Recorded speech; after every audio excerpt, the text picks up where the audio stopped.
नमस्कार, मैं बीना मानवी काफी दिनों बाद आप लोग के सामने फिर एक बार आई हूँ। इस बार का मुद्दा कुछ करंट अफेयर्स पे है। थर्ड फेज लॉकडाउन चल रहा है, 17 तारीख को खत्म होने वाला है। कल हमारे माननीय मोदी जी भी आए, बहुत सारी बातें उन्होंने दी, बहुत सारी चीजें, बहुत सारे राहत पैकेजेस उन्होंने दिए आप लोगों को। आप लोग सब खुश होंगे, लेकिन एक बात ध्यान रखिएगा, लड़ना आप ही को है, कोरोना के साथ चलना आप ही को है। सो सेफ्टी आपकी आपके हाथ में है। जरा भी मत सोचिएगा कि सरकार के भरोसे पे अगर आप बैठ रहे हैं या फिर किसी और के भरोसे, क्योंकि हमारा शरीर है, इसकी सुरक्षा हम खुद करेंगे। आज आने का मुद्दा ये था कि 11 तारीख को हमारे पास एक बच्ची का कंप्लेन आया था दिल्ली में, उनके परिजन का। बच्ची मुसीबत में है, कुछ प्रॉब्लम उसके साथ हुआ है। वहां पे 2 बच्चियां दिल्ली में फंसी हुई थी, जिसके लिए मैंने महिला आयोग में 12 तारीख को एक अपील किया था। 12 तारीख को के अपील में मैंने ये किया था कि वो बच्ची को दिल्ली से पटना लाना जरूरी है, परिजन काफी परेशान है, अन्यथा बच्ची के साथ थोड़ी प्रॉब्लम हो सकती है। और उनका हॉस्टल भी बंद है, खाने पीने की कोई ये नहीं है, लेकिन उससे ज्यादा सुरक्षा दृष्टि देखी गई बच्ची की। खाना पीना तो बच्चे कहीं से भी खा लेंगे। लेकिन उसके बाद महिला आयोग ने तुरंत हमें एक चिट्ठी इशू किया, जो चिट्ठी डीएम के नाम पे है, ये बताते हुए कि इस बच्ची को किसी भी तरह सुविधा प्रदान की जाए और इसे दिल्ली से पटना बुलाया जाए, इनके परिजन को ये सुविधा दी जाए। उन्होंने रिक्वेस्ट लेटर तुरंत दिया। महिला आयोग ने बच्ची के नाम पे तुरंत अपनी कार्रवाई की।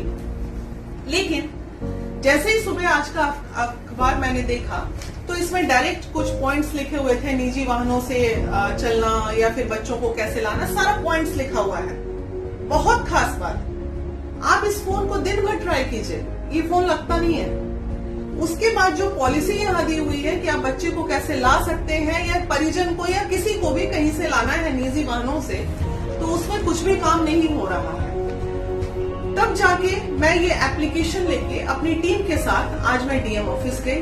डीएम साहब नहीं मिले, वो थे ही नहीं अवेलेबल। उसके बाद तमाम जितने पदाधिकारी थे उन सब के चैम्बर में जा के रिक्वेस्ट किया, किसी तरह पास अवेलेबल कराइए। मामला आया ऑनलाइन का।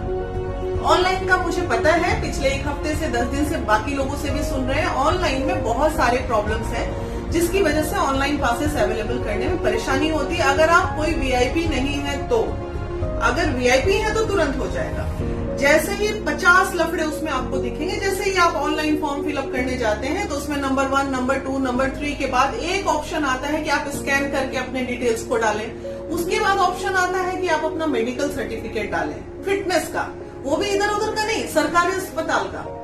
उसको फिलअप करके, अब एक बात बताइए मुझे, एक स्टूडेंट, एक विद्यार्थी, एक मिनिमम कॉमन आदमी, एक जरूरतमंद किस तरह वो भाग दौड़ करके कहां से सरकारी डॉक्टर और कहां से अस्पताल का फिटनेस लेगा? आप क्यों नहीं स्कैनिंग करके, आप क्यों नहीं उसको पास देंगे बच्चे को?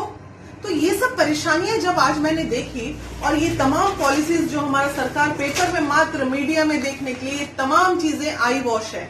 मैं आपको बताना चाहती हूँ, जो चीज दिख रहा है वो चीज बिल्कुल नहीं है, क्योंकि इस पे हमने खुद प्रैक्टिकल किया है। कोई व्यक्ति आपको मदद करने के लिए सरकारी स्थान पे नहीं अवेलेबल रहते हैं और ना कोई प्रॉपर गाइडलाइन देना चाहता है। सीधे बोलता है वहां चले जाइए, वहां चले जाइए, ऐसे कर लीजिए, वैसे कर लीजिए। अरे आपने 10 सॉफ्टवेयर स्टाफ को क्यों नहीं बिठा दिया? जो पेरेंट्स को नहीं आता है वो अपना ऑनलाइन अप्लाई करेगा वहां से। तो ये अपनी आई वॉश और ये पेपर का जो है, सब सारी फालतू दस्तियानुसी बातें हैं। आप लोग इसके भरोसे पे कतई मत रहिएगा। ये सब सिर्फ मीडिया को दिखाने के लिए बनती है, इस पे कोई इम्प्लीमेंट नहीं होता है। ये आज का अखबार था जो मैंने फाड़ा है, और ये तमाम पास का जो ढकोसला है वो सिर्फ वहीं पे होता है। प्रशासन अगर चाहेगी तो मिलेगा, प्रशासन अगर नहीं चाहेगी तो आप पापड़ बेलते रह जाइए, ऑनलाइन के चक्कर में पड़ते रह जाइए, आपको कुछ नहीं होना है। तो शायद 10 दिन से ये बच्ची फंसी हुई है, अगर इस बच्ची को कुछ हो जाता है तो इसकी सुरक्षा दृष्टि किसके ऊपर जाएगी? क्योंकि हमने तो पूरी जगह इन्फॉर्म कर दिया, महिला आयोग से लेके डीएम से लेके एसपी तक, और अगर कोई प्रॉब्लम होता है तो इसका दोषी कौन होगा? वैसे ही आयोग में कितने कंप्लेन गए मुझे नहीं पता, महिला विकास मंच में कम से कम अभी तक 4 रेप केसेस लॉकडाउन पीरियड में आ चुके हैं।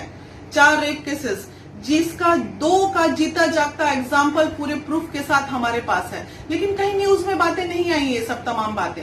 तो कितनी सारी प्रताड़नाएं हो रही हैं इन दिनों लॉकडाउन के पीरियड में, और सारी बातों को भी आप लोग दबा रहे हैं, तो ये सब गलत है ना। ये लड़ाई खुद लड़नी है, कोरोना के साथ आपको खुद फाइट करना है। आप सरकार के भरोसे पे नहीं रह सकते हैं, क्योंकि उनके पास बहुत प्रेशर है, इतना प्रेशर है कि वो किसी को मदद नहीं कर सकते हैं। इसलिए आप लोग प्लीज सुरक्षित रहिए, घर में रहिए। और आज मेरा कटु अनुभव मैंने आपसे शेयर किया है, इसके लिए धन्यवाद। जय हिंद।